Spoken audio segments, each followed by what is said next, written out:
Hey, good afternoon, everyone. 2 o'clock, and a literally warm welcome to the Planning Committee. First item on our agenda, any apologies for absence? None, Chair. None, thank you. Good. Item 2, any disclosures of personal and prejudicial interests? Andrew? Yeah, item 6, Chair. I know the applicant, so it's a personal interest. Okay, any others? Nope. Right, moving on to item 3 is to approve and sign the minutes of the previous meeting as a correct record. And you see that on pages 1 and 2. Pages 1 there and page 2, if somebody'd move as a true record. Thank you, folks. Any items for deferral or withdrawal? Any? No? Full house. Cheers. Okay, then, and we'll move on to item 5, which is the determination of planning applications under the Town and Country Planning Act of 1990. And the first item we got on our agenda there is, you see on page 6, is at Lacher Sports Club. Ian, thank you. Yeah, thank you, Chair. And good afternoon. Okay, so this application is reported to committee for determination as the original permission to which this application relates exceeded 2 hectares. There is an update for this update sheet for this item, following 2 additional representations being received, and to do a minor correction to a sentence in the committee report. Just to let you know that we did get further representations yesterday evening from a resident. However, in accordance with the committee protocol, those comments were received after the cut-off period. So it's not really reported, but we did have a look at it. And most of the comments that has been received relating to material planning issues have recently been covered in the original report. So the application is seeking to vary 2 conditions on the permission that's been granted and the extent for the construction of a single-storey changing room building, a rugby pitch, a training pitch, a car park, and some 15-metre high floodlights. The conditions to be varied relates to the operational times of the floodlights and the overall facilities. So next slide, please. Okay, the site is located between Ffordd Caiduc and Horizon Way in Lacher on the former Caiduc colliery site. This slide shows the general location of the site in the context of the surrounding area and the wider setting. Okay, this shows the counterpart aerial image of the site being located within the settlement boundary of Lacher. So this slide shows the red line boundary and the extent of the application site. It's a grassed rugby pitch with an artificial training ground alongside, complete with floodlights. Access to the site is from Ffordd Caiduc in the north, where there's an area of parking, before a path leads you down to the pitches, which are on lower ground. However, the topography of the site is such that pitches are at an elevated position to the properties on Horizon Way and Valley Way to the south and east. The site is surrounded by residential properties, apart from the western boundary, which is adjacent to a woodland. So here's an aerial view of the site to provide you with a better understanding of how the site is laid out. It's also possible to see the positioning of most of the floodlights around the perimeter of the pitches and the relationship with neighbouring properties. So turning to some of the photographs, this slide shows the approach to the site access via Ffordd Caiduc, which is residential in character and viewed from the corner of the elevated car park looking down across the pitches with the floodlight columns available. The arrows on the counterpart map gives a general indication of the position and direction of view in these photographs. So these photographs show the view from the path leading from the car park down to the pitches, looking down and across both pitches in the opposite direction. The floodlights surrounding both pitches can be clearly seen here. Due to the topography of the site, properties on Horizon Way and Valley Way are on lower level to the pitches. These 2 photographs focus on the area to the site nearest to those properties, looking in opposite directions. These photographs in the slide looks north. One is taken from the residential street below, near the junction between Horizon Way and Valley Way, and the other is taken from one of the pitches looking up at the car park and properties on Ffordd Caiduc and Harding Close. So these photographs are looking west, with one taken from the residential street of Horizon Way and the other taken from one of the pitches looking across the site with the residential properties on a lower level on the left-hand side. So the application is seeking to vary two conditions imposed on the extant permission for the changing room building, the rugby pitch, the training pitch, the car park and the floodlight columns. The development has clearly commenced, with the training pitch, the rugby pitch and the floodlights being completed. However, the changing room building has yet to be constructed and the area of hard standing currently used for parking is not formally laid out. In 2018, the original permission was varied so that the floodlights could not operate outside 4:30 and 8:15 Mondays to Friday. The permission also contains a condition which ensures that the overall facility cannot be used before 8:30 in the morning or after 8:30 on any day. The applicant is now seeking to amend and extend the hours of operation so the floodlights could operate until 9 p.m. Monday to Friday and the overall use of the site till 9 p.m. daily. So this would effectively be an increase in use of the floodlights by 45 minutes for 5 days a week and then 30 minutes use of the overall facility on a daily basis. So everything will tie up at 9 o'clock. As a Section 73 application and the extant permission on the site, the land use principles of the development cannot really be revisited. However, the main issues for consideration relate to whether or not the varying of these conditions have an acceptable impact on visual amenity, the amenity of nearby residents, and highway matters. The site has been subject to public consultation and around 13 representations have been received objecting to the proposal, and they have been summarised in the report for you. These include impacts on residential and visual amenity, health and well-being, highway impacts, ecology, biodiversity, and some alleged breaches of planning control. The report has carefully assessed the material planning implications of the proposal. In terms of visual amenity, the proposal relates to an extension of the operating times of the floodlights illuminating the sports pitches. Whilst the longer hours could potentially lengthen the amount of illumination in this space, the pitches are located in an urban setting, but not open countryside, and there's a variety of street and house lighting in and around the site. The extension of time is an additional 45 minutes to 9 p.m, and this is considered to not unduly impact the nighttime landscape, and floodlit play areas are not uncommon features in a community with an urban setting. The report therefore considers that there's no undue harm to visual amenity. In terms of impact on residential amenity, the report has taken into account the objections received from local residents regarding a variety of amenity issues, including noise and disturbance from the use of the recreational facility and impacts arising from the use of the floodlights. Pollution Control Department of the Council have been consulted and they've investigated the impact of the floodlights on nearby residential properties and consider that a statutory nuisance has not arisen. They also raised no objections to the use of the pitches and noting that spectators and users of the pitches are not covered by relevant legislation as a statutory nuisance. The report acknowledges that the extended use of the lights and facility has the propensity to generate some additional impacts on neighbouring residents, but an additional 45 minutes use of the floodlights for 5 days a week, an additional 30 minutes use of the overall facility on a daily basis is on balance deemed acceptable and not unduly harmful. The report has made an analysis of similar developments, sports pitches in close proximity to residential units across Swansea, and has revealed that about 9 p.m. is regularly imposed as an acceptable time limit for floodlights in this kind of environment. And reference is made to Olchfa Comprehensive Primary School, where the pitch is in Sketty, which allows the use between 8:30 a.m. In the morning and 9 p.m. on any day. And there are some similarities with both sites here. So the report considers that this... I've got to declare an interest. The report considers this to be an important material planning consideration in the determination of the application, and coupled with pollution control not raising an objection per se on the, and confirming that there isn't a statutory nuisance, that it would be difficult to justify that extending the use of the lights and the facility by 45 and 30 minutes respectively would not generate unreasonable harm to warrant a refusal.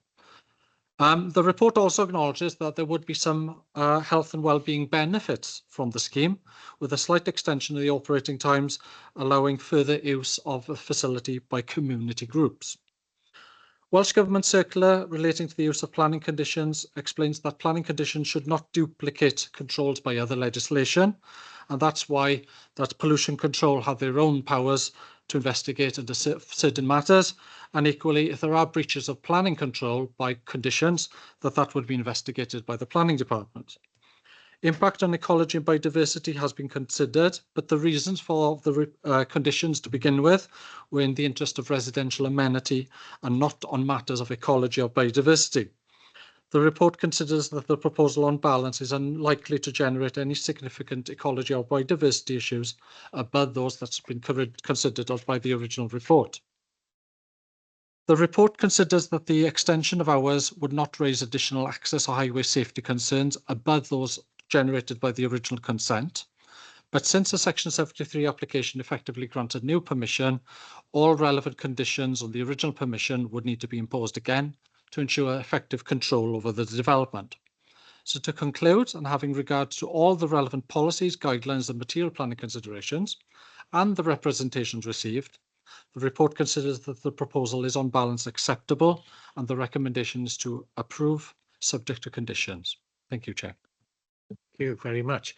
We have one of the local members who wishes to address us, and Councillor Robert Smith. And yes, when you're thank you, ready, Chair. please. And apologies for my voice. I've gone down with COVID this week, but yes, thank you for allowing me this opportunity. And can I fully endorse what the officer has said on the contents of the report? I think we have a detailed report here that goes into the relevant issues, and I think with the conditions that have been recommended, I'm happy to support and advocate for this to be allowed. I think we've got an excellent facility here with great potential, great community benefits for the people of the Llwchwr area.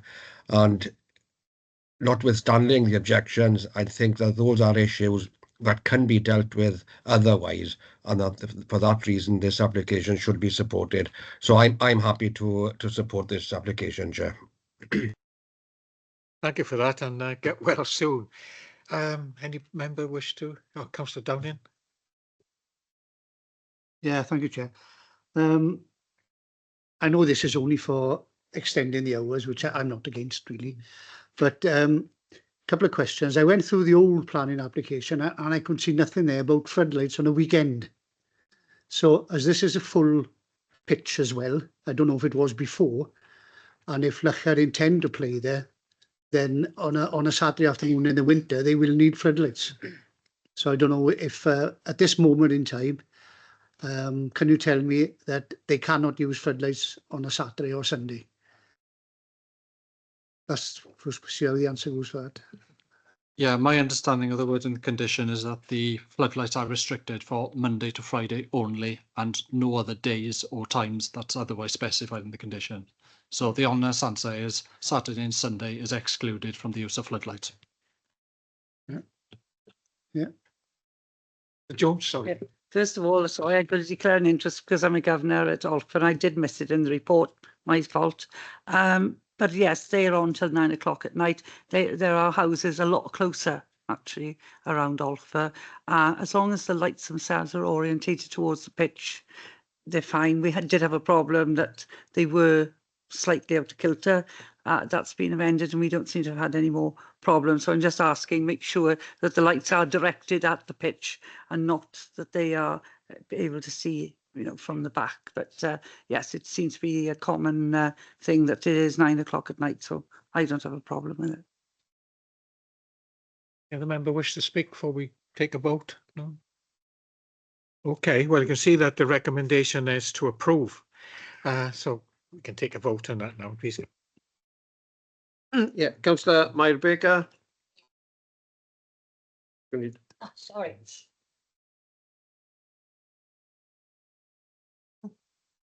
Okay.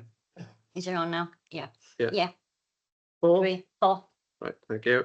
Councillor Peter Black. Actually switched off. Yeah. At 4. Phil Downing. 4. Alan Jeffrey. 4. Mary Jones. 4. Mike Lewis. 4. Richard Lewis. I'm abstaining, Chairman. Nicola Matthews. 4. Mark Tribe. 4. Mike White. 4. Andrew Williams. 4. and Paul. 4. That's 11 for 1 abstention, Chair. Yeah, thank you very much. That's carried then. Thank you. And then, excuse me. Next item is item 2. We move on to Hale Dennis. Thank you. And that's Island again. Thank you. Yeah, thank you, Chair.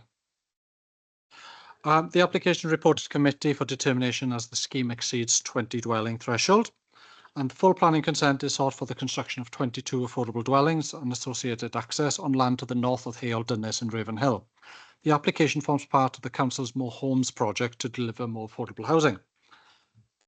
So this slide shows the general location of the site in the context of the Swansea's urban area and wider setting. It's in the northern part of the city and spans 2 wards, namely Penderry and Cocket. So this slide shows the red line boundary and extent of the application site. The site comprises unkempt scrubland located between Hale, Dunnes and Cadler Crescent and mainly access of Courtlands Way to the southwest. The land increases in level from south to north and west to east, with the properties on Cadler Crescent and Hale, Dunnes at a higher land level to those on the south on Courtlands Way and Chantry Court. There is an area of tarmac towards the south of the site of Hale, Dunnes, which is informally used as parking, as well as tarmac footpaths around the southern boundary of the site. The majority of properties in the surrounding area are 2 stories in scale. So this slide shows the overall layout of the site. The access road off Courtlands Way would be extended to create a central spine throughout the site, with properties either side and along the termination point of the road. All properties would be 2 stories in scale, apart from bungalows on plots 21 and 22, which is in the northeastern corner, because that is generally the highest point of the site. The proposal will contain a mixture of 2 and 3 bed units, but there are also 8 1-bedroom flats across 2 separate blocks. The proposal includes an area of open space to the south, near the entrance point. Some drainage features are also present, including a attenuation area shown in dark blue on the western corner, and landscaping will be throughout. It's also proposed to formally set out the existing car parking in off Hale, Dunnes. So this slide shows the elevations and floor plans of the 2-bed and 3-bed houses. They'll be externally finished in a mix of face brick and cladding, with fibre cement slate roofs, grey UPVC windows and soffits and fascias, and black rainwater goods. It's proposed to achieve a more contemporary design approach whilst emulating some of the key design features of properties in the area. This slide shows the elevations and floor plans of the pair of bungalows and the 2-story blocks of 1-bed flats. The flats would have a similar appearance to a pair of semi-detached properties, and all units would share similar external finishes, so they would complement each other. This slide shows street scene elevations as to how the site would appear at certain points. So the top of the slide shows a row of properties that would face inwards towards the northeastern section of the site and along the termination point of the road. It shows the visual transition from 2-story properties to the bungalows because of the ground levels. The central part of the slide shows a row of properties located to the north of the new Central Spine Road and the gradual incline in ground levels as you travel further along the road. Also include on the side a reference to the type of boundary treatments that would be included. So turning to the photographs, this slide shows the views from properties of Hale, Dunnes and the informal car park. The arrows on the counterpart map gives a general indication of the position and direction of view taken in these photographs. So this slide shows the bulk of the site in its current condition. It's largely overgrown scrub that has been fenced off. The photo in the left corner looks southwest and down towards Courtlands Way. The central photo looks north towards the rear of properties on Cadler Crescent, and the photographs on the right looks at the northeastern corner towards highest parts of the site and beyond the rear of properties on Caecornell Road. So this slide shows the southernmost part of the site, looking towards the rear of properties of Hale, Dunnes and Chantry Court. This shows the western and northern parts of the site, focusing the current corner on Courtlands Way and then looking up through the site to the rear of properties on Cadler Crescent in the backdrop.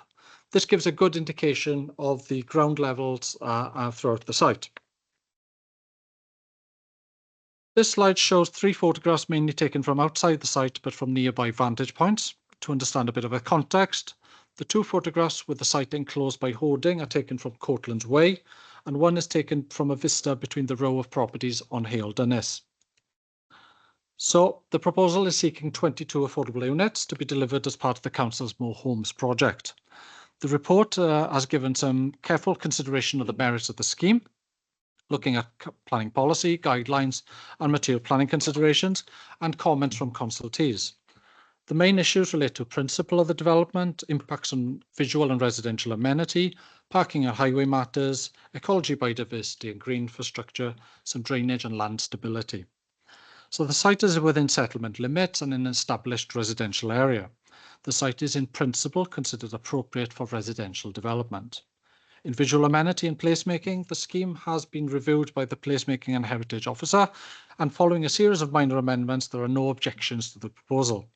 Subject to conditions, the scheme is considered to be acceptable in visual terms and will provide contemporary affordable housing in this area with a strong sense of place that would interact positively with the street scene. In terms of residential amenity, there are a number of properties surrounding the site. And a comprehensive analysis has been made within the report on the impact on neighbouring properties and future occupiers. It's been designed with regard to the topography of the site. For example, the siting of the bungalows on the highest part of the site reduces the impact on neighbouring properties. The bulk of the development meets various recommended guidelines for residential development, for example, the separation distances. But where shortfalls have been identified, they are few in numbers and deemed minor in their nature and overall impact. In the context of the overall scheme, a balanced assessment has been made and concludes that subject to conditions, it would not result in any unreasonable harm to the amenities of neighbouring properties. It's also noted that the application has been subject to publicity, but no representations has been received. With regards to living conditions of future occupiers, each unit would meet the internal minimum standards for affordable homes and would be provided by adequate external amenity space. The provision of public open space on the site is also welcomed. Internal relationships between dwellings are acceptable, meeting recommended guidelines for separation distance, with the exception of between plots 12 and 13, where there's a minor shortfall but unbalanced does not harm future amenities of residents. A condition requiring certain windows to be fitted with obscure glazing will be imposed to protect privacy standards. In terms of highway impacts, access to the site would be from Courtlands Way. It's in a sustainable location and a total of 36 car parking spaces are provided, and it's considered that this would be sufficient to meet the needs of the development. And vehicle tracking data shows that refuse vehicles, for example, can safely access and egress the site. The Highway Authority have reviewed the scheme and offer no objections, subject to conditions.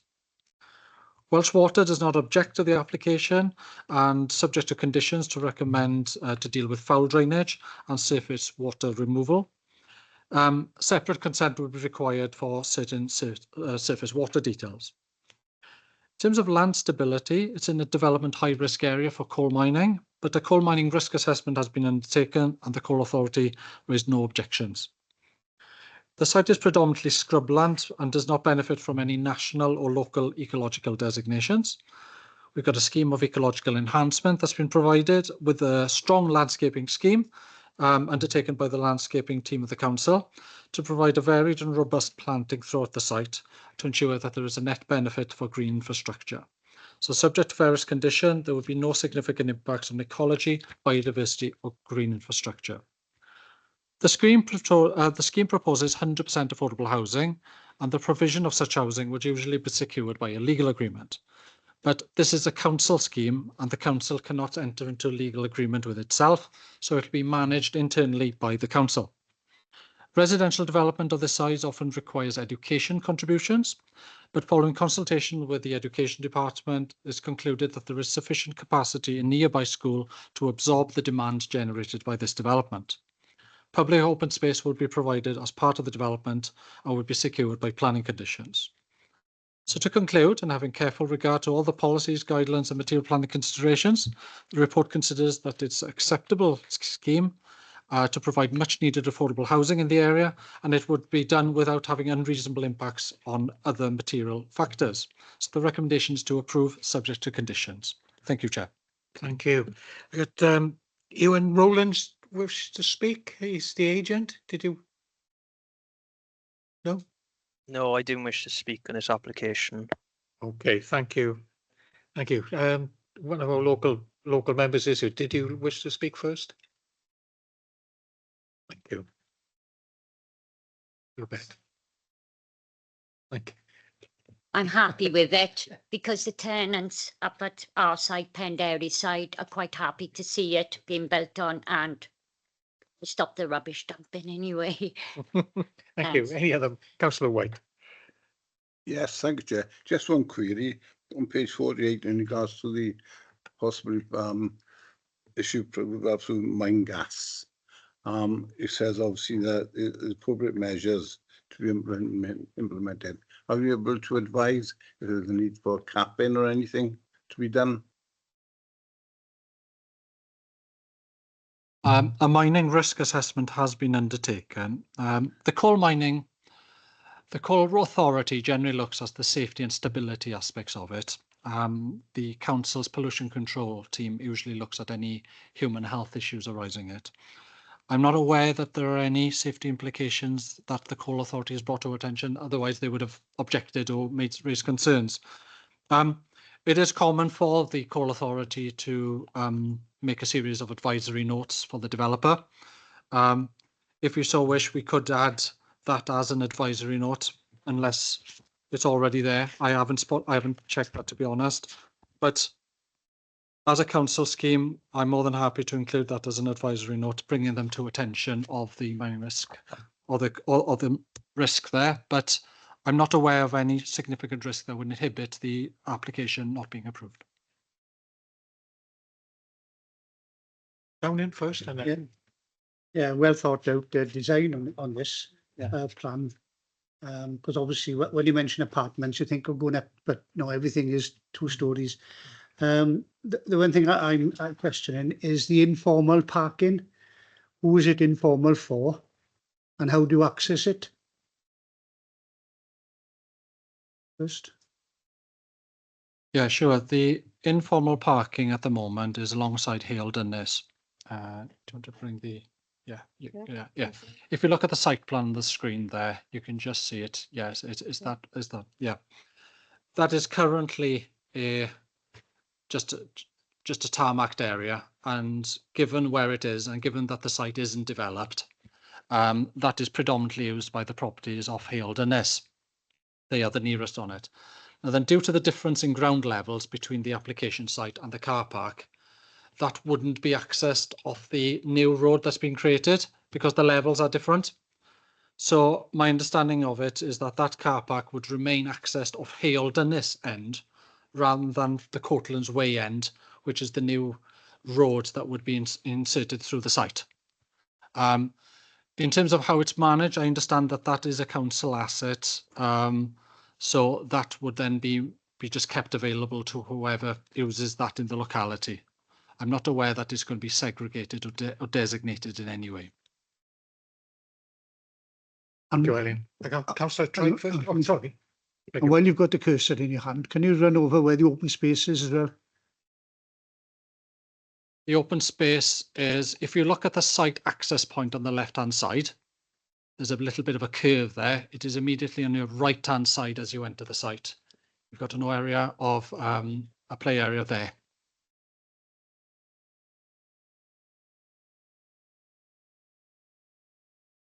I just wanted to confirm there will be no negative impact regards capacity within the local schools. I know you mentioned education, but perhaps I missed it. Apologies if I did. They have the capacity, the local primary school and the comprehensive school.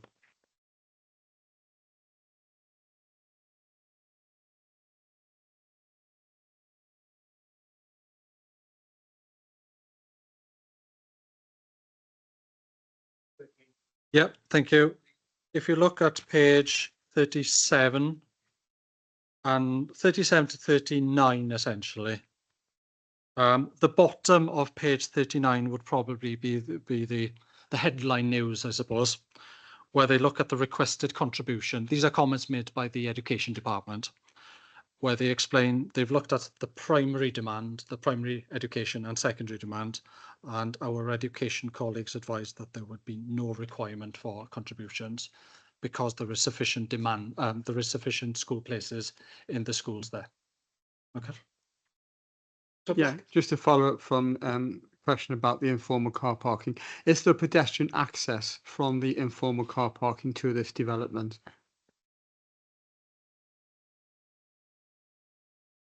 Seems on a different level. As I'm aware, yes, there would be a pedestrian link, Yeah. but not a vehicle access link. If that Yeah, makes so in sense. theory, residents of that development or visitors to that could use that car park and then walk up to a property there.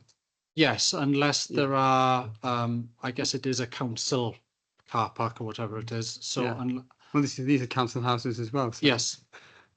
Yeah. So, as the answer to your question, in theory, yes, unless that the council themselves impose any restrictions separately to the planning process. Yeah. Then yes, it would be something that could be used by Yeah. other residents. Okay, thanks. Councillor Jeffrey. Yeah, thank you, Chair. Just a minor point talking about access on foot. I note that it seems to be an alleyway between from Kycoma Road. Would that then become a kind of public access to the site? Let me just check that. Are we looking on the site plan that's on the screen now? Are we looking at the Kycona Road? Would be the one in the top right-hand corner. That seems to suggest that actually it would be becoming part of a garden. Yeah, it seems to me that there is an access of Kycona Road Yes. that takes you to a garden of where the bungalows are in the top right-hand corner of the screen. So the bungalows are marked in yellow. If you on the site plan, in the top right-hand corner, the bungalows are in it, and you can see a little spur coming off in the top right-hand corner. That essentially, where if that spur carried on, it would take you to Kycona Road. So I assume, looking at that plan, that part of that spur will be blocked off to create the garden for the bungalow.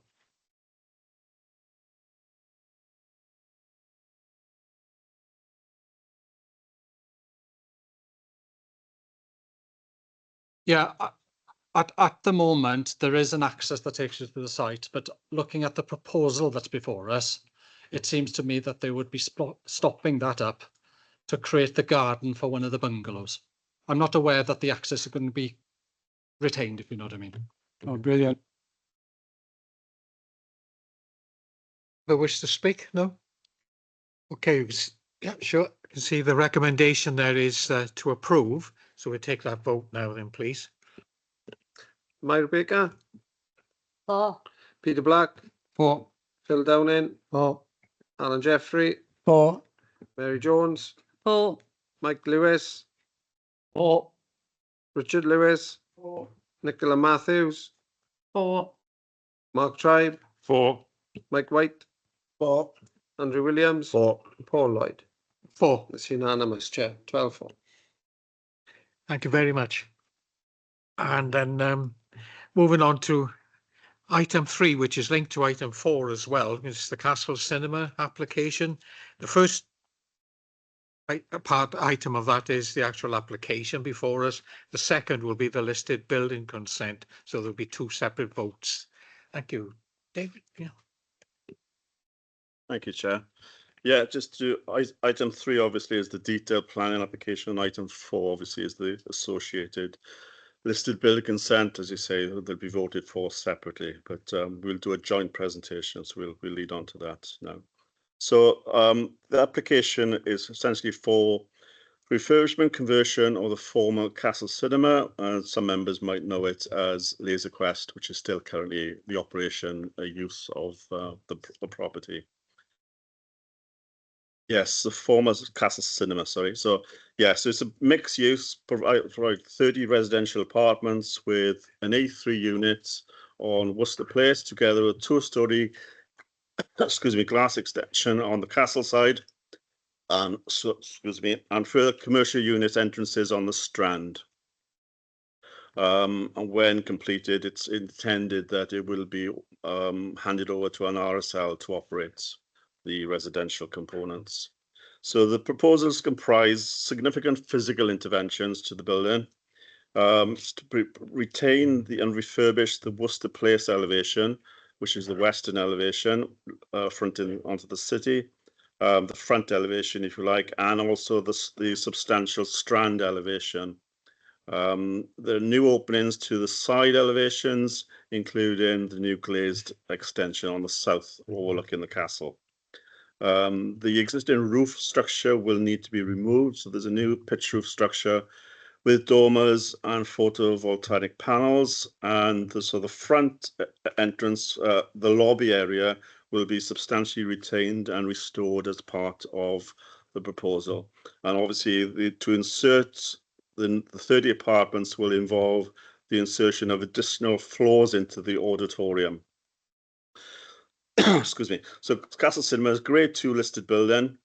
Its site is adjacent to Swansea Castle, which itself is a listed building, but it's also a scheduled ancient monument.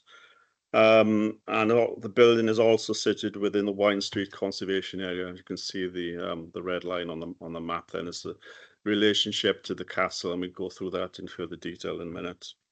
So the cinema ceased in the 1980s, and since then it's been used as Laser Quest, as I say. It is a building at risk. It's due to structural issues. It's in poor condition internally, and for various reasons, it needs a new use, if you like, to bring it back into a viable structure.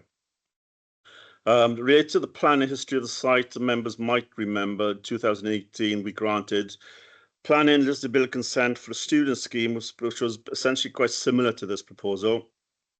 Many similarities in terms of the retention of the existing facades on Worcester Place, the Strand, formation of the new openings on the side elevations, and also the new roof structure and the subdivision of the auditorium to create the additional floors. So those proposals were accepted and approved, and they were also went through CADU and no objections were raised. So obviously listed building consent was granted, albeit hasn't been implemented, obviously.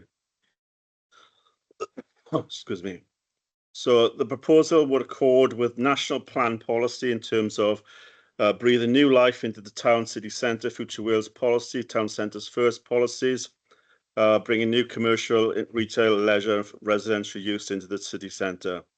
It's also in accordance with LDP policies in terms of citing new retail, leisure, supporting commercial development, and the key placemaking principle for the city centre to support opportunities. City living, principal residential obviously is supported, provides a new use for the building, which will help to regenerate the area. And in doing so, we'll obviously bring the existing structure back into a viable use and a sustainable use of this iconic, historic building. So, Council's Placemaking Heritage Lead Officer Steve has been heavily involved in this project. As you can see within the report, his observations are outlined in quite detail. So Steve is going to take you through the presentation. So obviously, as I say, we'll have a single presentation for both applications, but obviously you'll need to vote separately at the end. Planning permission for approval by committee, and then listed building consent approval subject to referral to CADU. Steve. Okay, thank you, Dave. Thank you, Chair. Okay, could we have the next slide, please? So yes, as you've heard, Castle Cinema is a Grade 2 listed building at risk. It's no longer viable in its current use. In terms of the maintenance backlog, it needs a new use. We've got lots of good examples of this kind of sensitive and yet bold heritage regeneration in Swansea with the Castle Cinema, with Albert Hall. So we've been doing this over a number of years. Castle Cinema was the one that wasn't being looked at, and it's a partnership with new owners and an RSL looking to, as we've heard, regenerate the building through commercial activities. On the screen there, you've got the heritage designations in the area. So you've got Castle Cinema itself highlighted with the red outline. Swansea's got two castles, which I'll refer to in the presentation here. To the south of Castle Cinema, the area there with the red outline and then the brown hatch, is Swansea Newcastle. So that's the one that we all see there, the standing remains. That's a scheduled monument and a Grade 1 listed building. So that's the tower, the guard rope tower, the arcade parapet and the Gale, the jail building. It's also where there were buildings until about, I think, the 1960s. It's where the Evening Post Office used to be. I think Dylan Thomas worked there, didn't he? So there's a lot of things that we've lost, and Castle Cinema's a bit of a remnant, and it needs this new use. It wasn't really designed to be seen from the sides, as you know the building and you'll see the visuals. But to the north, the rectangle to the north, which is partly below a car park and partly below the green space leading to Park Tower, is the Swansea Old Castle, the original castle. So Swansea originally had a Motte and Bailey castle, which is now an archaeological site. So there's no standing remains. But so this whole thing about Swansea has two castles, and they sit either side of the Castle Cinema. So it's quite an interesting relationship. And then the blue line on the plan is the extent of the Wine Street Conservation Area. Obviously, Wine Street is to the south on this plan, just off the screen. The Wine Street Conservation Area heads all the way north up to Welcome Lane, taking in castle buildings and the space around the two castles. And you can see it kind of goes through Castle Square Gardens, the space that's recently had the planning consent granted for the green infrastructure regeneration project there in the public realm space. So that's the heritage settings. The important thing is part of a key part of the assessment of the planning application is the assessment of the setting of these adjacent heritage assets. So there's no physical works within the Swansea Castle area, but it's immediately adjacent to in terms of the visual setting and how it all looks and relates in the city. Next slide, please. So there's a series of photos here taken very recently, just to take us through the context of the building. So you've got the standing remains there of Swansea Castle, the tall tower, the slender tower. It's called the Guardrobe Tower, so a lookout tower, effectively. I think they'd been watching out to sea, looking for the boats coming in and things like that. And it's got this very ornate arcaded parapets, which I think is related to the Bishop's Palace in St David's. So there's some regional influences there. Very ornate for a castle, because it was more of an administrative centre rather than defence. So that's the iconic kind of view of Swansea Castle. And the key thing is, it isn't an idyllic rural green setting. It's a contemporary urban cityscape. You've got the BT Tower, very much a structure of its time, dominating the castle setting. You've got castle buildings to the left there, which was one of the first regeneration projects in Swansea, probably going back to the 90s, with commercial active uses on the ground floor, restaurants and the like, residential above. And then between all that, that low-lying horizontal building there is Castle Cinema. So it's got a slate pitched roof. The white panel there, as we'll see in the latest visuals, is glazed brick. But it was never designed to be seen. There was always a building alongside. And this is what we're trying to reconcile in this application, is creating active frontage in a sensitive setting in the change to a listed building. Next slide, please. This is getting a bit closer into that space there, very much showing that green space alongside on the specifics part of the castle, which was the jail, the lockup. It's been used for all sorts of different things over the years, but at one point people were incarcerated in that space there. You can see there was a project maybe 10 years ago, joint project between the council and CADU to enhance the green space around the castle with the new benches. It's never quite worked and been finished because the Castle Cinema was that missing part of the puzzle on that side of Castle Bailey Street there. And next slide, please. So getting closer again, this is the building as we all see. So you start to see the classical design to the main west frontage. This was the key elevation for the cinema goers. It's got a classical Beaux Arts frontage. It's made out of Bath stone. It's in poor condition, but it's all there. It can all be restored. And then this would have got you inside the building, and cinemas by their very nature, which is the challenge in reusing this, are inward-looking buildings. They weren't designed to have windows looking out because you were watching the show and you need the cinema auditorium to be a dark space. So this is what you see. And later on in the application, we'll talk you through the glazed side extension. There's a very small area within the red line that's an external space controlled by the applicant. Most of the building fills the red line, apart from this area where there's that small red car on the screen there. That's effectively where the glazed extension is proposed for the new commercial unit, potentially a restaurant looking out south over the castle space and active frontage and natural surveillance and all these positive things that come with regeneration. Next slide, please. This is looking the opposite way onto that main sort of classical Bath stone frontage, looking the other way to the castle rooms with that guard-robe tower showing on the right-hand side the windows there as the residential windows already of Castle Square, Castle Lofts, sorry. And a lot of the features of the main lobby of the actual cinema still exist behind all the laser zone kind of fit out that was added in the 80s after the cinema closed. Next slide, please.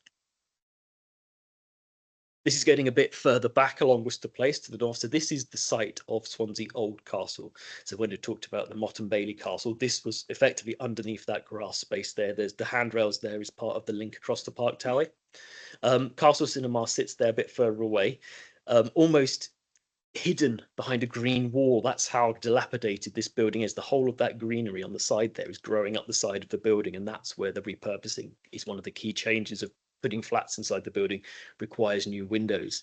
So create it, and that green space actually doesn't have much overlooking from the building at the moment. But once again, you've got the castle ruins as a key feature, but you've also got this very contemporary urban setting to this whole location. It's the center of the medieval city, but it's also changed so much since the Second World War bombing brought a lot of this reconstruction to the area. The cinema itself was damaged in the Blitz and reconstructed, and that's partly why some sections of the building, especially the roof, are now potentially failing. So that's why the roof has to come off as part of these proposals there. Just to say, in terms of the original date, it opened in 1912. So it's been part of Swansea for just over 110 years or so, 112 years. But it's lost everything else that went around it in that clearance. Next slide, please. So this is now down on the Strand, almost standing outside the BT Tower. So in the middle of the view there is Swansea Castle and some of the main sort of standing remains. And this, bearing in mind, this would have been the edge of the river originally. This is what Strand means. So this is where they would have been boats tied up and how commanding that castle would have been. But now it's an urban cityscape that was once a dock edge. This was the North Dock. So Swansea is constantly reinventing in a really interesting and innovative way. To the left of that view there, you've got recent, in the last 10 years, housing association development with commercial active glazed frontages on the ground floor, residential above. And on the right-hand side, you've got the dilapidated corner there of Castle Cinema. Next slide, please. So that's looking back at the Strand again to the Castle Cinema building, showing those blank side elevations. This part of the building, next slide, please. It's a building of two halves almost, of the two different faces. Both are fronts, but the Worcester Place was the public front with that classical facade. This is more inspired by the warehouse character that would have been all along the Strand. And it wasn't ever a warehouse, it was storerooms, it was maintenance spaces for the cinema itself. It's actually in pretty good condition. There's a lot of water ingress, but the red brick is sound. It's got bath stone dressings. Yes, the vegetation's there, but that could all be brought back. And the windows, original windows, are actually still there behind those panels, which is interesting because they've been all around inside the building, carefully inspecting as part of the application. Next slide, please. That's just looking further down, almost underneath the bridge to Park Tower, looking at that north elevation, completely covered by vegetation. Again, there were more buildings abutting. There's actually, when the vegetation isn't there well, before it grew up, you could see the scar of a roof of another building that kind of connected onto Castle Cinema. And from this view here, we know the castle's there, but you can't see it in this view. Next slide, please. So this is the interior taken from the applicant's submitted information. So the left-hand image there, to that sort of glow in the distance, is actually looking towards where the cinema screen would have been. So it was refitted in 1962. So whilst it was built in 1912, the interior has changed. And it is largely there, but very dilapidated. So lots of water ingress, lots of rot. There's a barrel ceiling in there. You've just about got the space where the cinema screen and the curtain was, and it's got all the sort of like a maze for Laser Quest inside at the moment. And on the right hand side, there's just more of that water ingress. I think there's tarpaulins there collecting the water. So it clearly hasn't been maintained for many years. And it's in a very kind of poor state to regenerate as a Laser Quest, which wouldn't bring in the income, I think, is the basic situation there for the business. Next slide, please. But there's these amazing features that survive. If you've been to Laser Quest, you walk through this kind of space portal, and all these features are there, hidden behind all the fit outs. So there's a really amazing plaster ceiling, which is the original features there. So that's literally just inside the main front doors. There's plaster wall panels. There's the actual, looks like almost like the front of a tram in the bottom there, but that's the old paying booth. And there's the two sets of stairs. It's a very symmetrical design, although the building's on a slight skew. There's these stairs going up to what would have been a balcony at first floor. So it's there. Some of it's very dilapidated. You can see plasters crumbling, water's coming in. There's buckets inside the building. But there's really interesting features just waiting to come back. Next slide, please. So there's the next set of plans. So we've got a set of existing plans overlaid with these red hatches that I'll highlight as we go through. So the red hatching on this set of existing plans are the demolitions. So obviously the whole building is not being demolished, but certain parts of the building are being removed. So historic fabric is proposed for removal in order to facilitate this conversion and repurposing of the building. Some key features in terms of significance have been identified to be retained and refurbished. So starting on this plan here, which is called the ground floor plan. This is Strand level ground floor, mind. So the lower level of that red brick facade on the east. The two main stairs, which would have been the stairs you would have come down from the cinema after a show, those stair cores are proposed to be removed because that part of the building, the auditorium, is proposed to be subdivided for residential flat use.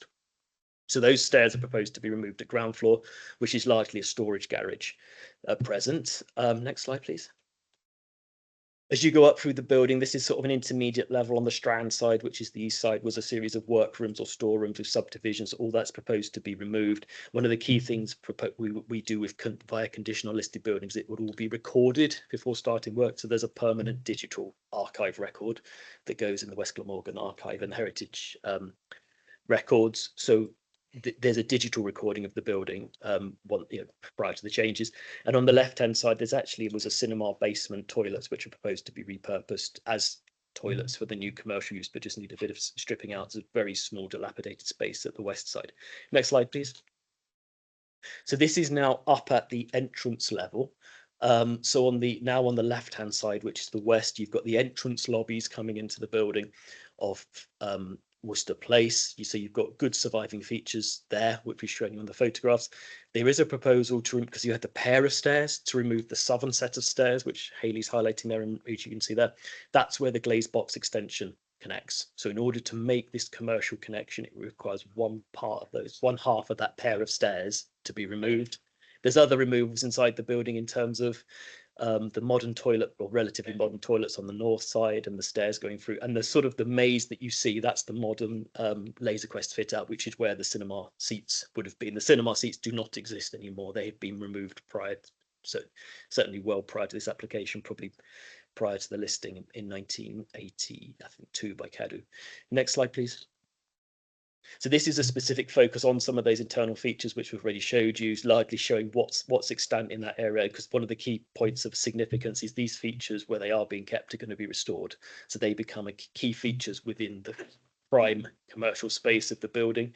There would need to be protection of these features during the construction work. We don't want water ingress. We don't want the things that are supposed to be being kept being damaged. And we've been through similar process like that with the Palace Theatre, with Albert Hall, where there's considerable work taking the roofs off listed buildings and protecting the bits that are precious, that need to be kept and sensitively refurbished. So next slide, please. So this is now up at balcony level, effectively within the cinema, and the balcony curve is still there, which is proposed to be removed as part of the conversion. The west end of the building becomes a 2-level commercial space, and the main sort of white space on the right hand side is where the subdivision is proposed for the auditorium, which we'll show you in a moment, with all the there's new steelwork going inside the building to support the new flats and to hold the walls up, is very important to mention there. So that's all been removed at first floor level, the proposal. Next slide, please. And then this is a long section going through the building with the Worcester Place on the left, mainly showing that the roof is totally being removed because it's failing following Second World War repairs. It was steel truss encased in concrete, which is now life expired, and also the desire to get sufficient residential accommodation uses the roof space, so the roof has to be altered, but primarily showing that that sort of rectangular box, if you want to call it, of the building is being retained, with these new uses being placed inside. The other thing to notice is the sloping floor. As per most cinemas, the floor slopes down, and that would obviously require amendment and subdivision for the residential use. Next slide, please. So west elevation, this is still demolition plans.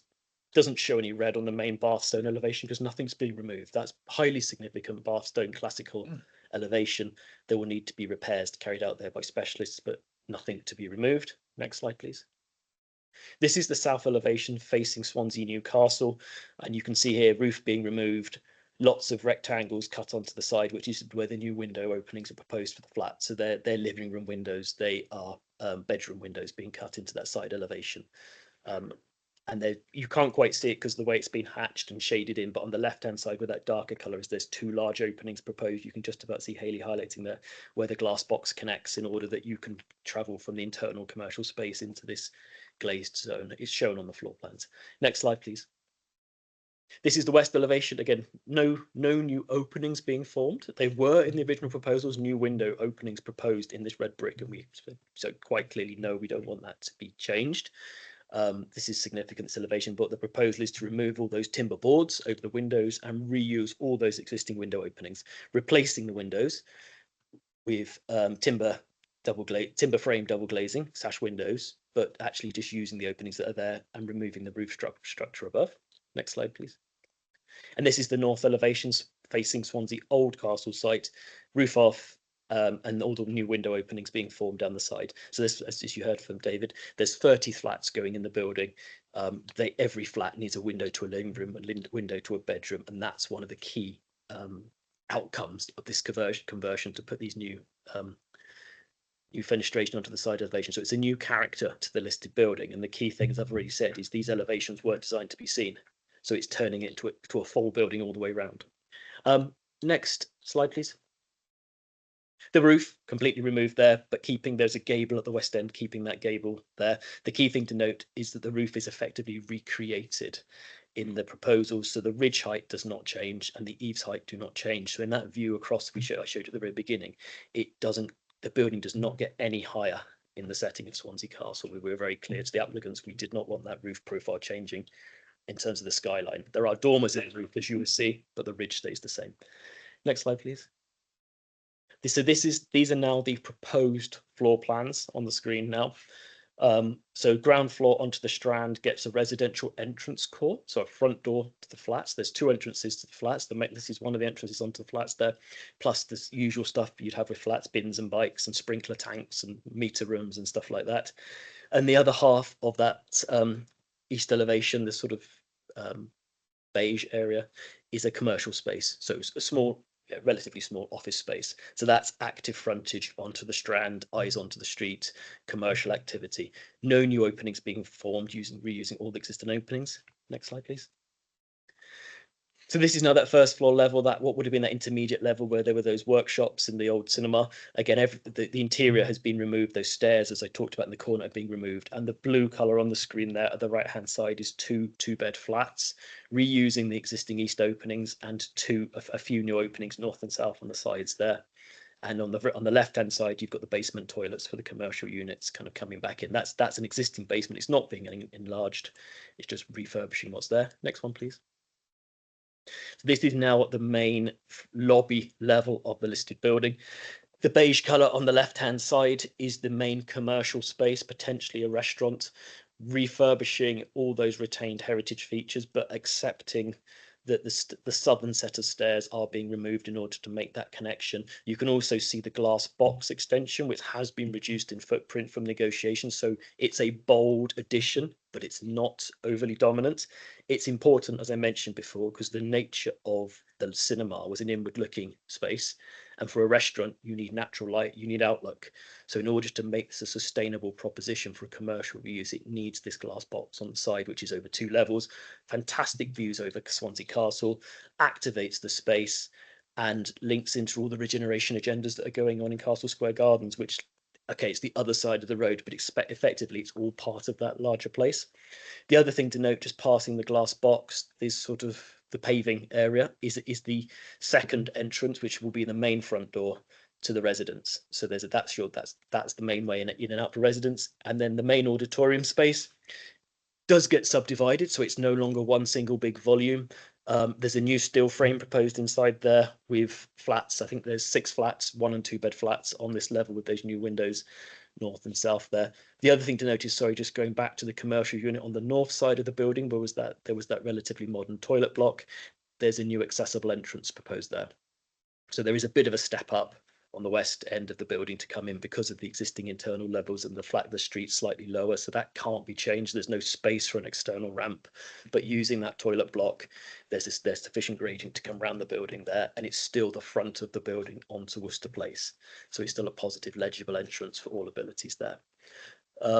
Next slide, please. So this is the next floor up. The commercial unit is over 2 floors. So this would have been the balcony level of the cinema. So the commercial space has got a curving wall referencing the memory of the balcony that was there. So it was also, we've discovered the old projection windows are still there. So they will be refurbished and used as features in the conversion there for the restaurant use. It's just to say for the commercial use, it is a shell and core proposal. So what that means is they would the applicant successful in obtaining consent would refurbish the exterior of the building and do the basics as a raw space, and then a tenant will be secured and they would need a further application for the fit out. So for example, the kitchen, we know indicatively where the kitchen might go, which is in the north and the first floor above that former toilet zone, but we don't have a detail for that. So further details like flues and amenity for the residents would be looked at in that further application. And then you've got the residential, again, more subdivision on this floor here. Here it's 7 units, 1 and 2 beds on this floor. Next slide, please. So it's the next level up. The commercial unit is just 2 floors, but effectively in the 2 levels of the commercial unit, you get 3 levels of residential because residential's got lower floor to ceiling height. All the new residential has the new north and south windows pushed in. Majority of the units are single aspect, which we've tried to stay away from our residential design guide. But the nature of this building, the long, narrow footprint, the fact you can't create new entrances on the north and south because the red line is tight to the building, the applicant doesn't control a lot of the area abutting, you've got to have a centre corridor. Some of the units do have side windows where they're in the east end as well. And in terms of bringing a listed building at risk back to beneficial use, that's an acceptable design to have these single aspect flats. Next slide, please. And then we're up into the roof. So the whole roof comes off and the proposal is 8 1 and 2 bed flats in the roof space there in a dormer roof with the roof pitch above. Next slide, please. And then this is the section through the building showing the sort of the 2 heights within the building. On the right hand side, you've got that warehouse type character to the building on the Strand, which I think is 6 stories or so, with including the roof accommodation there. Then as you come across to the left, which is Worcester Place, you've got the 2 levels of commercial with the residential sailing over the top. The other thing to notice, I mentioned before, is the sloping floor inside the cinema will have to be altered, will have to be excavated in order to get the level floors in for the residential and the floor to ceiling heights. The entirety of this area, even though this is outside of the scheduled monument, is an archaeologically sensitive area. There's comments on the applications by Glamorgan Gwent Archaeological Trust, so there will be subject to archaeological recording inside the building. So we know this potentially overlapped with some of the earlier phases of the castle. Potentially might have been features might have been destroyed during that 1912 construction, but it will still be covered by the archaeological conditions. Next slide, please. Then this is the cross section, north-south through the building, primarily on the screen to show how the roof is going to work. So the eaves of the building do not change. They are exactly the same height as the building at present. The ridge does not change. It's reconstructed to the existing height. And then we've got this dormer, which you'll see on the elevation visuals in a moment, inserted into that lower roof slope in order to get the right quantum of residential accommodation to make the project viable. Next slide, please. And then this is at the commercial end of the building, the cross section running through, again showing that roof dormer, but primarily showing the commercial is 2 floors. And on the right hand side is going to be the glass box facing the castle. And if we go on to the next slide, please. This is a structural diagram. At the moment, we don't know exactly where every piece of steel column is going to propose to go in the building because that's a further level investigation. But we know broadly there will be a significant steel frame inserted inside the building. It will be designed to avoid harming the features that should be retained. And on the right hand side is actually how the glass box is kind of hung off cantilever beams in order not to put extra weight on the ground because of the archaeology outside where that red car was on that earlier photo. There's potentially, there's been an archaeological investigation. We know there's features there. We know it's uncertain ground conditions. So effectively it's resting very lightly, that building there. So it's quite a complicated structural solution, whereas you just usually put big foundations in. You can't do that here. And it's been thought about in principle. The other thing to say is the new steel frame ties the walls together. In order to take the roof off, you'd have to construct the steel frame inside first, pin the walls onto that steel frame, and then take the roof off because the roof is holding the tops of the walls together. So there is a sequence here to keep it all in one piece. Next one, please. Some visuals now, and then we've got the final elevation. So these are artistic impressions, but giving you a very good idea of what this could look like. It's been very sensitively designed. It's been subject to extensive positive negotiation with the applicant and their team there. The glass box, which features on the bottom two visuals there, has been reduced in height and reduced in width. So it keeps some of those white glazed bricks we saw in the beginning visible. It keeps that corner window, which was the office for the projection room, visible. So we've got that character of the building coming around the corner, and then this box lines up with the cornice, some of the other features of the Bath stone. It's over 2 levels. It would have sliding or bifold doors, so you can open it up on sunny days and to deal with issues such as overheating, because it's glass facing south. And that provides natural surveillance, so eyes on the street, natural policing of that castle courtyard area, which at times can feel a little bit unloved.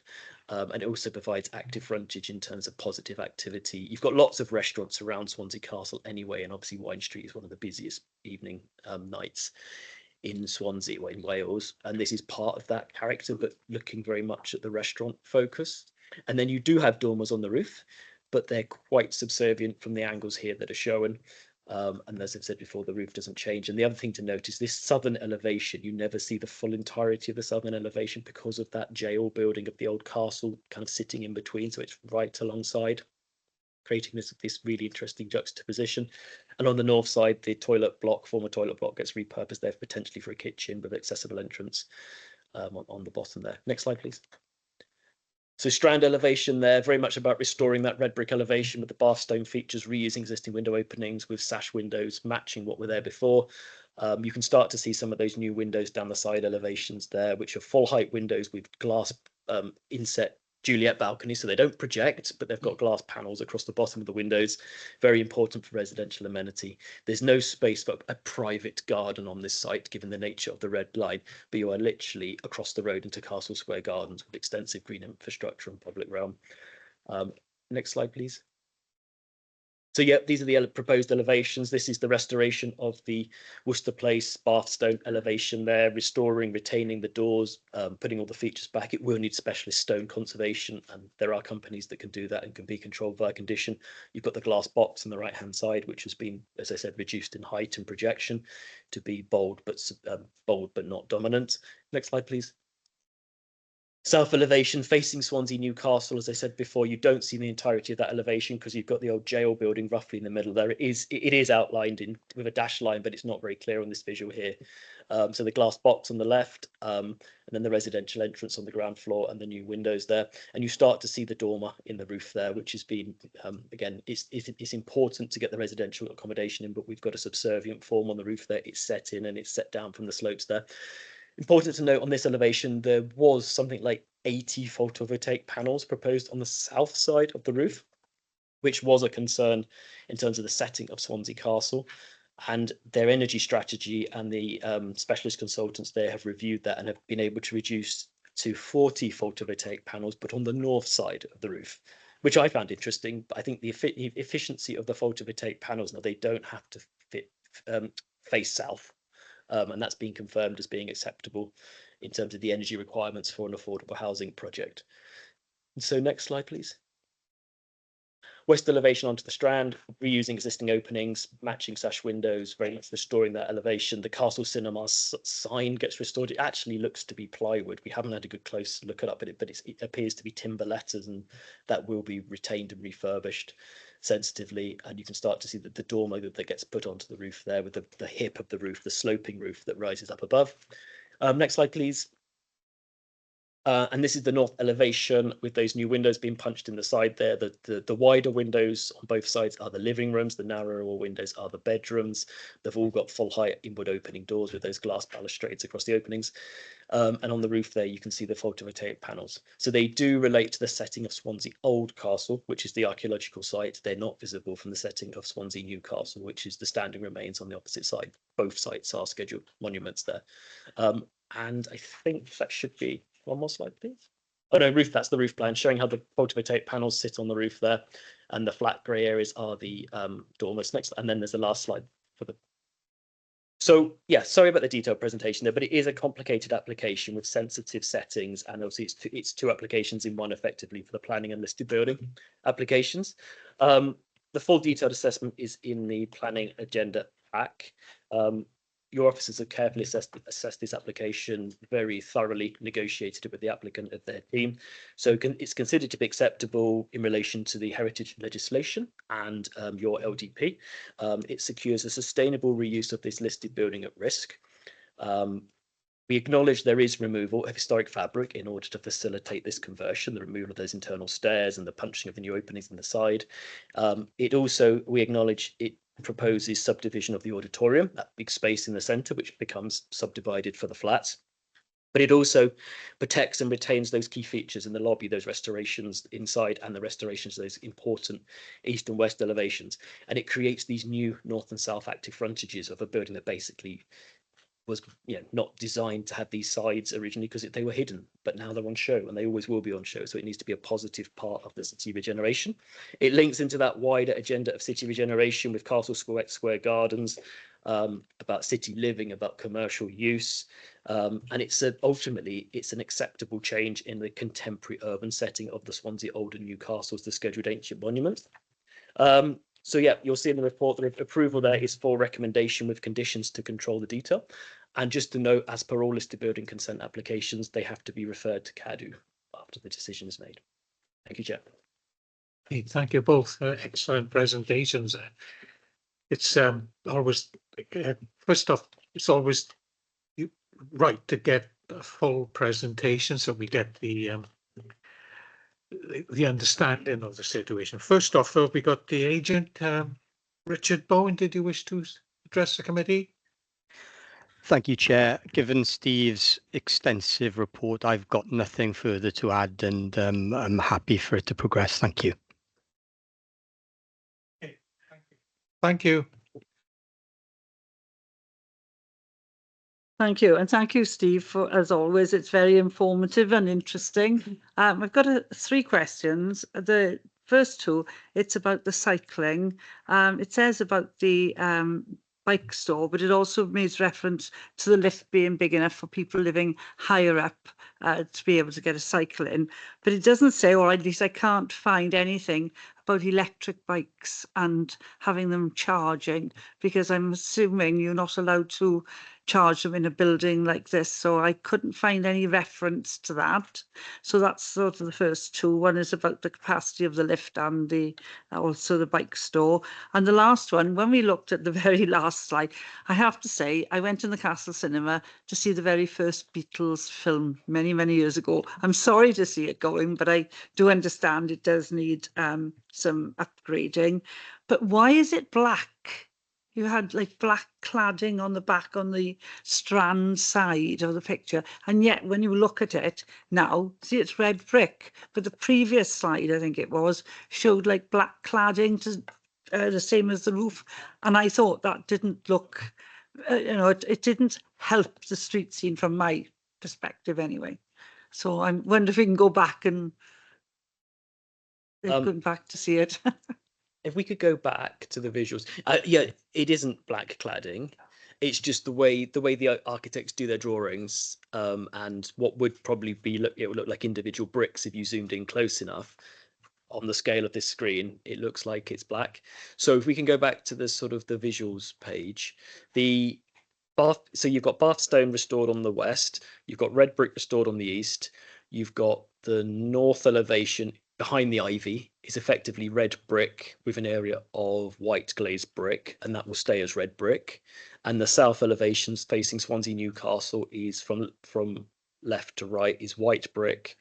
Then it changes to cement render, which will be a grey colour. So there's no black cladding on the building. The frame, I think it was the last one slide. The framework that's just unfortunately the way the architect's drawings have come out. I don't know if you can zoom in, Hayley. It's just the way that effectively so that is this elevation is a mixture of red brick. Next one. Yeah, so that's the restoration of the red brick and the bath stone. It's just the way the architect's done the drawing. It will not be black. I can definitely say that it won't be painted. The brick will not be painted. It will be the red brick. You asked about cycle So there is no lift. There was in the first version of the project a lift, but there is no lift in the building now, because the way the two entrances work at the different levels, it works within the building regulations not to have a lift. So if you come in from the higher level, which is Worcester Place, from the west, you've only got to go up, I think, 2 or 3 floors. So that and all the resident cycle storage, if you go to the Strand level, is on the ground floor.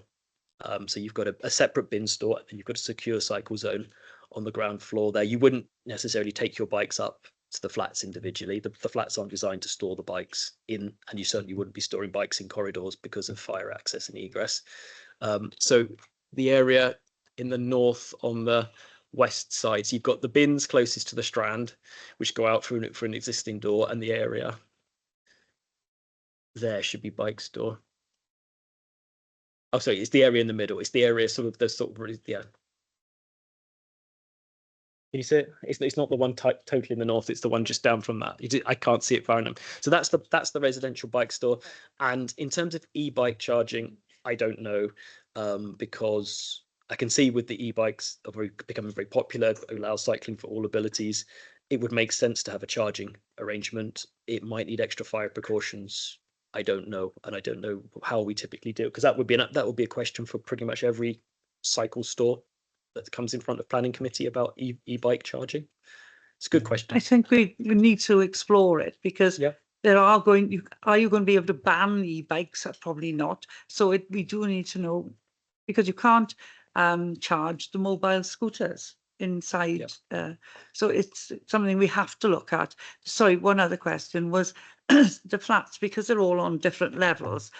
The flats on the ground level, whatever it's going to be, suitable for people with disabilities. Is there any flat that has been specifically designed to take a disabled person, and told about door sizes, showers, etc.? So there's only at the, I think, 3rd floor level, which is one more up on the screen there. So down one, so down one level down. Oh, that one. So this level here, which is effectively the Worcester Place level, so this would have a level access for residents. All the flats are designed to Housing Association space standards and Housing Association movement standards. Most of the flat plans, if you zoom in close enough, Hayley, have got a circle which would show the typical movement zones for somebody who was a wheelchair user, but obviously disabilities take all forms, visible and invisible. So it's designed to the Welsh Government housing standards as accessible. No, so this level here on the screen is accessible from the level with no steps. So there's an entrance door there. Okay, thank you. I got Councillor Richard Lewis. Chairman, I'm quite satisfied with this. I submit they did the cricketers hotel some years ago opposite the football pitch or cricket pitch. It was a pub at one time. And I tell you what, they did a superb job, absolutely brilliant, and the flats have been exceptional. And I think it's nice to see a firm that can put in a decent application to us. I think this will be a great success, Chairman. Thank you, Councillor White. Yes, thank you, Chair. It's in relation to the pretended areas officers report there, but the site being there's been no provisions for car use. I'd like to know who's going to actually monitor this.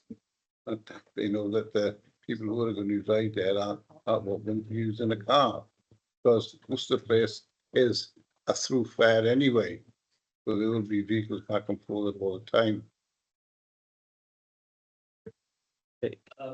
Presently, this site sits within the city core, where there's no car parking required, so we can't ask for parking as a planning requirement. There's no space within the building. It's a red line that goes tight to the building edge, and ultimately the housing association would make residents aware that there's no parking available. They could choose to park in public car parks or other on-street locations that are suitable in the vicinity, and that's the same for all these city core locations. The parking is not required. And that links to Future Wales as well, about reducing car dependence in these central locations. There's everything on your doorstep here for the city centre, public transport as well. So that's the way for this one. Thank you, Councillor Black.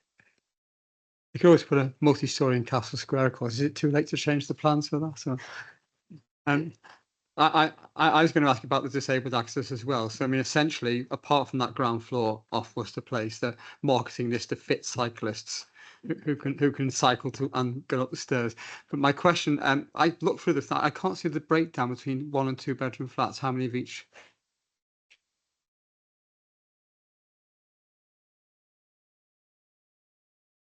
Doesn't seem to say in the They report. delineated by the colours. Yeah, I can't read that from there. I can't read that.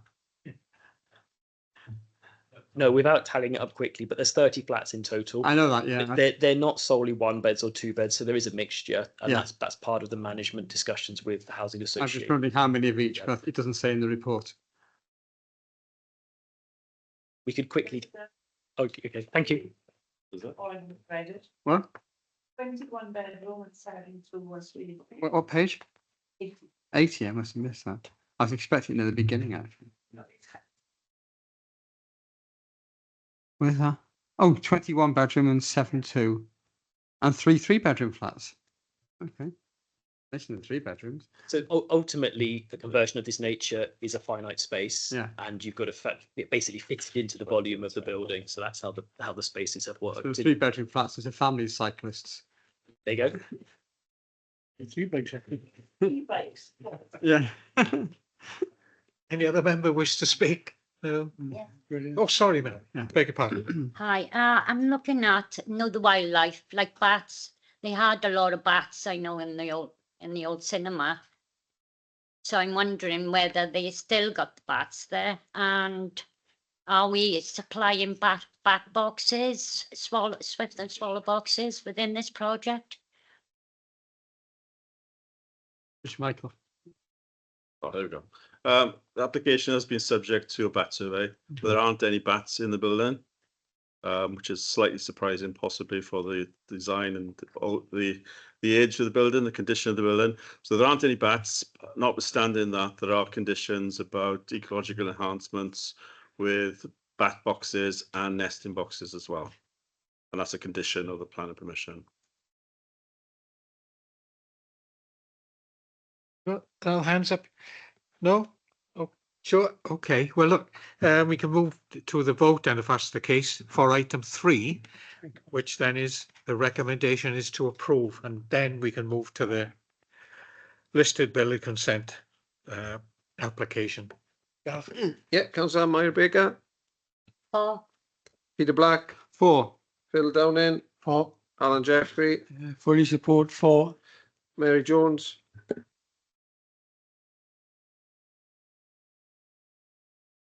Mike Lewis, 4.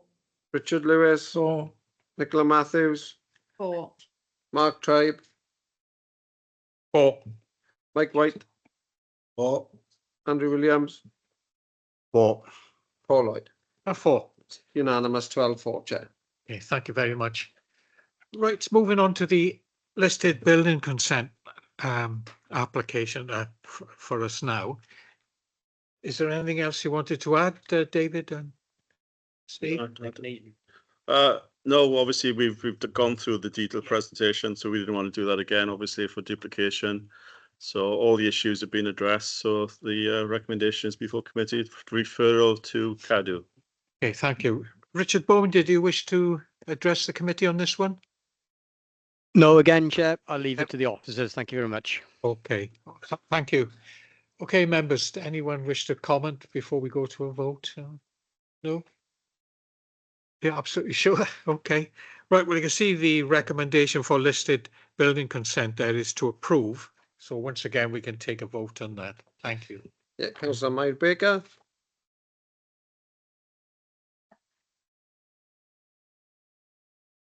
Approve. Peter Black, 4. Phil Downing, 4. Alan Jeffrey, 4. Mary Jones, 4. Mike Lewis, 4. Richard Lewis gone, Nicola Matthews, 4. Mark Tribe, 4. Mike White, 4. Andrew Williams, 4. Paul Lloyd. And 4. It's 11-4, Chair. There we are. That's In favour, thank you very much, and excellent presentation and discussion there. So our next item then is item 5, and that's at Llewellyn Road in Pentlegate, and that's your sign, isn't it? Yeah, that's right. Okay, this is a minor amendment application to an approved development for 166 houses at land to the north of Llewellyn Road, which is in the Pentlegate ward. Hayley, could you just show the first slide? So the site is identified there with the red cross. By way of context, you've got junction 47 to the northeast and the 3Ms, well, the former 3M site there to the southwest. Do you want to show the next slide, Hayley, please? So that's just a zoomed in copy of the site. So you can see the 2 former agricultural fields that were there, and the site location plan, which is at the bottom part of the page. You can see by way of context, the existing housing there that links into Off-Course Sign Road. And you've got the vehicle access point to the south, which is off Mount Crescent. And if you could just go to the next slide and leave it on that. So that is this part of the site that is proposed to be amended under this application. So planning permission was originally granted for the development on the 5th of July 22. Construction has commenced on the development with some 20 dwellings now occupied. The site is being built by Barratt Homes and is known as Pentref Llewellyn. The original planning permission was subject to a Section 106 agreement requiring an education contribution, which has now been paid in full, and 10% affordable housing on the site, which amounts to 17 units. Should committee resolve to approve the application, a deed of variation would be required to tie in the original Section 106 agreement to this new permission. The application is made under Section 73 of the Town and Country Planning Act 1990, which allows applicants to vary or remove conditions of the original permission. In this instance, the applicant is seeking to vary condition 2, which is the plans condition, in order to substitute the approved house types for alternative house types on 47 of the approved plots. The applicant has explained that the proposal would introduce the David Wilson brand into the housing development, and this would provide an extended range and choice of house types. None of the affordable housing units that were approved on the site would be affected by this proposed change. The application was advertised by site notices and no responses were received to the public consultation. As set out within the officer report, the main issues for consideration relate to placemaking and highway safety. The officer report reproduces all the development plan policies that were considered under the original application, but the most relevant policies to consider for this application are considered to be placemaking and highway safety policies. So that's LDP policies PS2, T1, T5 and T6, and the relevant SPG. So the slide that's up now shows the 47 plots outlined in blue. Next slide, please, Hayley. That's a zoomed in version of the same drawing, which shows the eastern side of the development. And if you could just show the next slide, please, Hayley. That's the approved development at the top of the slide, and then the proposed development at the bottom. It's not especially zoomed in, but if you look carefully, you can see there's very little change to the actual plot sizes and the space taken up by the houses. So it's important to point out from the outset that the street layout and the green infrastructure that was approved under the original permission would not be changed by these proposals, only the 47 plots and house types referenced in the report. The original planning application was subject to considerable dialogue with officers, resulting in a development with good levels of green infrastructure, contemporary architecture and detailing, uplift areas and well-designed off-street parking. The current proposals have been refined during the application process in order to ensure that these strong attributes of the original proposals have not been diluted by the proposed changes. Next slide, please, Hayley. This slide shows 3 examples of the old house types on the left-hand side. that are proposed to be changed on certain plots by the house types on the right-hand side. As you can see, they're similar in terms of their scale, materials, and detailing. Okay, next slide, please, Hayley.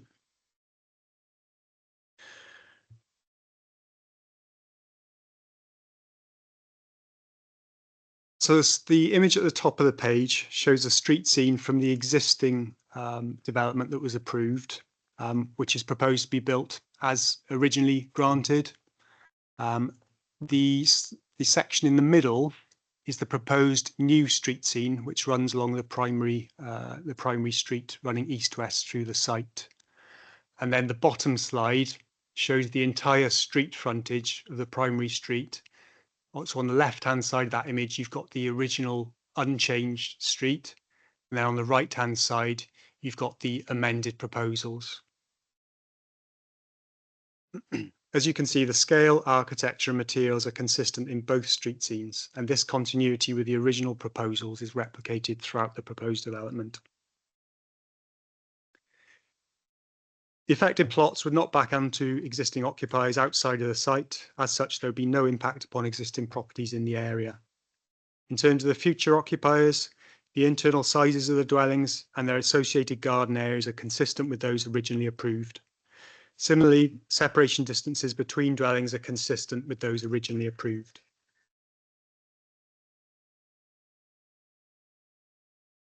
Placemaking officer and the planning officers have reviewed the application and have offered no objection to the proposed development. As with the original scheme, parking provision is generally provided as 2 or 3 parking spaces per plot, mainly within side drives. Visitor parking is provided around the site. The local highway authority have offered no objection to the proposed changes. As set out within the report, a number of applications have been submitted and approved to discharge or amend the conditions of the original application. Where necessary, it's recommended the original conditions are amended to reflect the details or changes that have been agreed to the conditions, and these are set out within the officer report. So in conclusion, the proposed amendments to the 47 plots are considered to be acceptable. The officer recommendation is to approve subject to conditions and subject to the modification of the Section 106 agreement. Thank you, Chair. Thank you so much, Simon. Mrs. Francesca Evans from Barrett Homes, do you wish to address the committee? Oh, good afternoon, Chair. No, I didn't have anything further to add further to Simon's presentation. Okay. Thank you. Thank you. Thanks. Really sorry, but it has the site, they haven't got any garages. You just made reference to off-street parking with driveways, but looking at that, they don't seem to have any garages. And this is going to seem a really strange question, but the 2 houses that are on the very end, there's a very large gap between them, and there isn't between the others. In years to come, would there be scope for somebody to try and build in there? The only reason I'm asking, this happened in my own ward, and it caused a lot of unrest because the builder either should have built the house originally, that's what was felt. So there seems to be a very large gap, and I wonder why.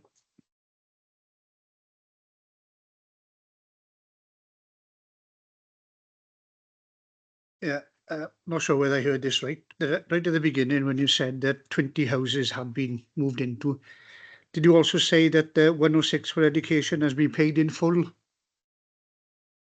That's it. That's the £1 million plus. Yeah, as. Quick, yeah.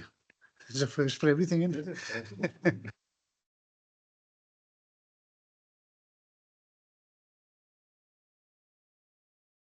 Okay, Hayley, could you just put up the site location plan? So to answer your question about the garages, some plots do have garages, not many, but there are some there, and generally the ones that were approved with garages are being retained with garages.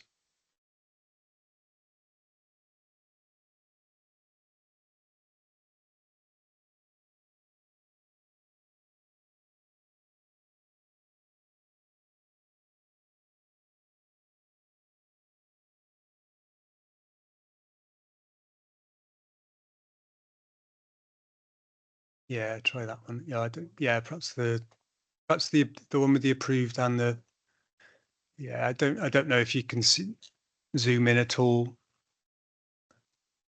Yeah, so if you look sort of the north, you can see the garages there at the sides of some of the properties.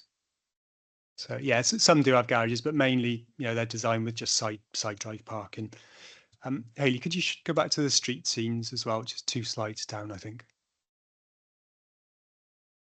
So the concern, I think, was about the spaces.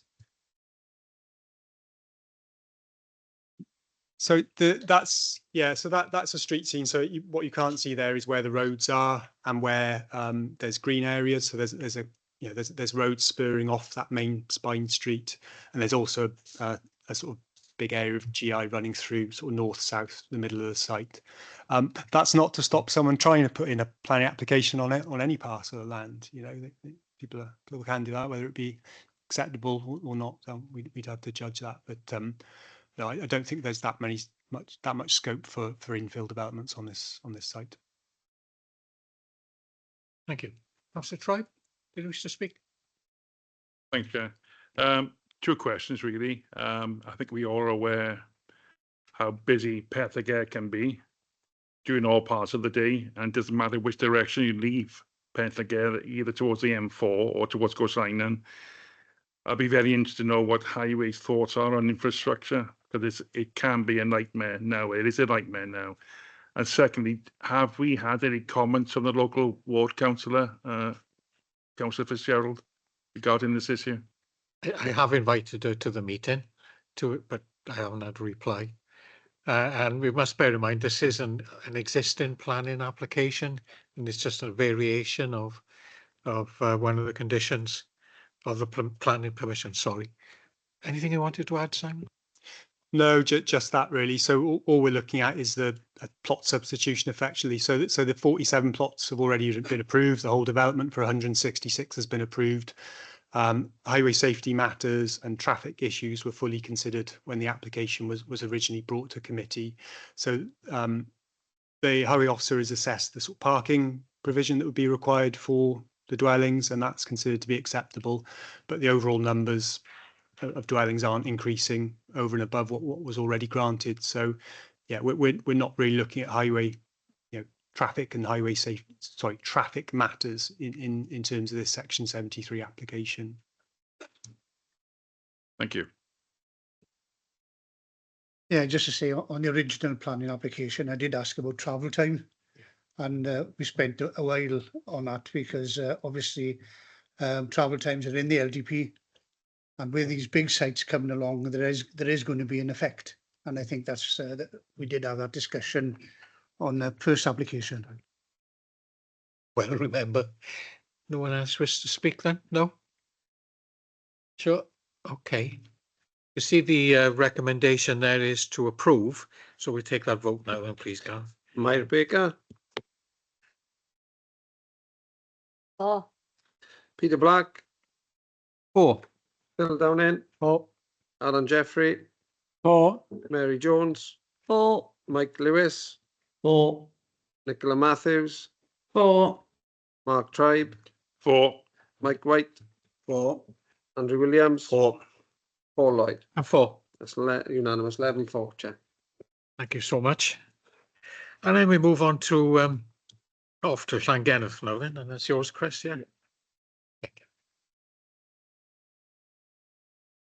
Yes, so this application seeks full planning permission for the siting of 4 shepherd's huts on this parcel of land, which forms part of Tilehouse Farm, Llangennith.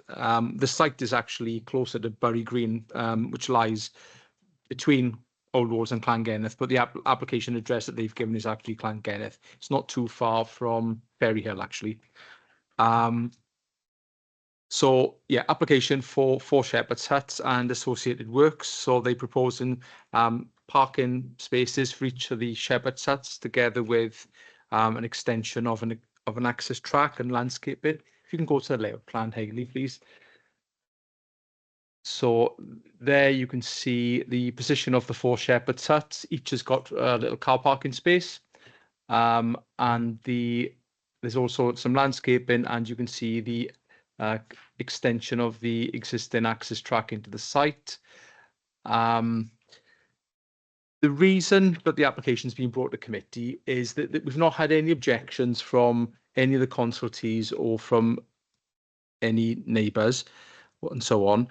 The main reason it's come, the application is a technical departure from our LDP policies. I think we've had similar scenarios in the past.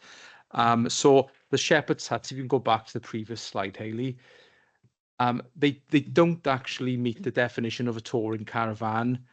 They are to be on site 12 months of the year, so we've had to assess them as more akin to a static caravan, although as you can see from what they look like, they don't look like a static. So the main LDP policy that deals with this type of application is TR6.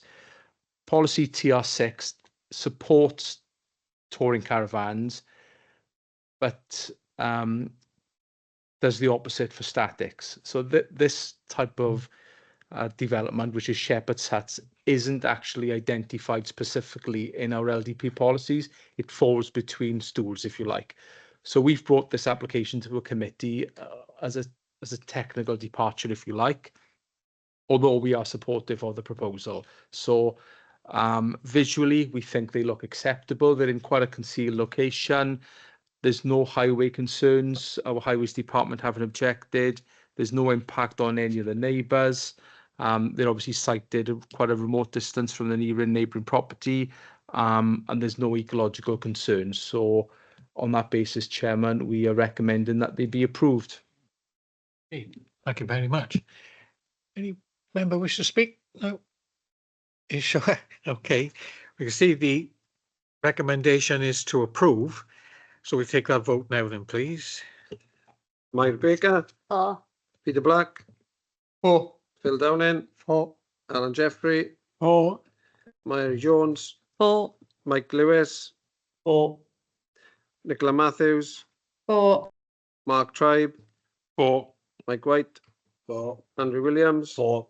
and Paul Lloyd. And 4. That's 11 unanimous, 11 for. Thank you very much. And then we're pleased to know we move on to our last item, and that's the land north of Garden Village. And that's over to you again, Ian. Thank you. Yeah, thank you. Given the nature of this item, there's no presentation for it, so I'll explain it verbally to you. So it's reported to committee to request a modification to the requirements of a legal agreement that was attached to a planning application of 2016-1478, which dealt with a mixed-use development on land north of Garden Village, which met the committee threshold. So the development has commenced on site and it's at an early stage of construction.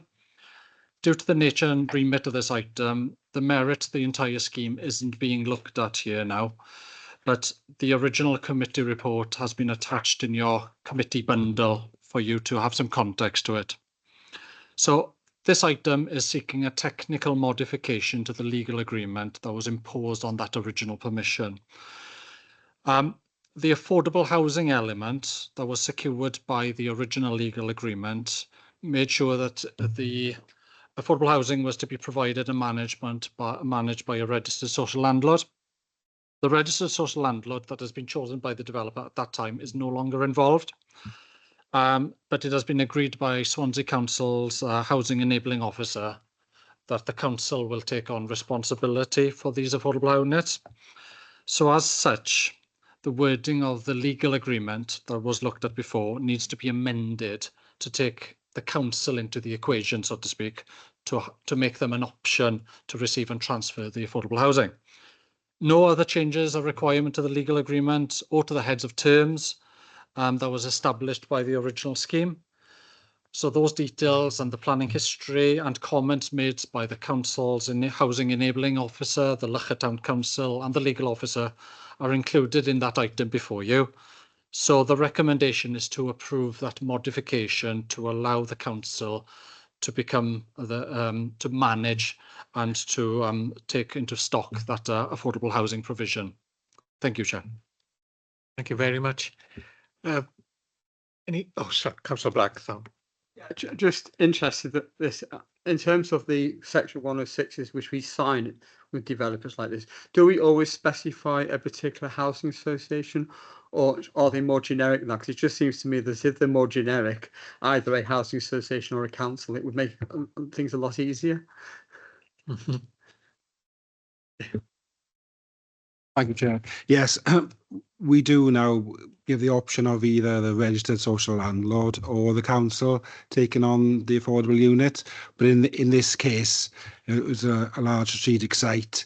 It was envisaged at that time that it would be an RSL would be running all the affordable housing, but that situation has changed. So as has been explained, it's just a small amendment to give the council. But yeah, from now we do give the council the option of managing the affordable housing in our agreements. Thank you. So would this be part of the planning application? And if so, if it's put in the planning application, where does this put that? Where does that put us deciding the issue when the council would be the RSL? Would it affect us in any way? No, because it's similar to the other application you had for council application for housing earlier. You can decide. So no, there's not a conflict per se. You're just exercising your duties as members and members of the planning committee to make this decision. Thank you. Any other member wish to speak? No? No. Sure. Okay, well, you can see the recommendation there's on bottom of page 167. That consent is granted for the modification of the schedule of the Section 106 agreement. So we can move to the vote on that then, please. Councillor Meyer Baker. For. Peter Black. For. Phil Downing. For. Alan Jeffrey. For. Mary Jones. For. Mike Lewis. For. Nicola Matthews. For. Mark Tribe. For. Mike White. For. Andrew Williams. For. And Paul Lloyd. For. It's unanimous 11 again, Chair. Again, thank you very much. And thank you very much for your patience this afternoon, and thank you all for presentations. Excellent. Okay. See you soon. Thank you.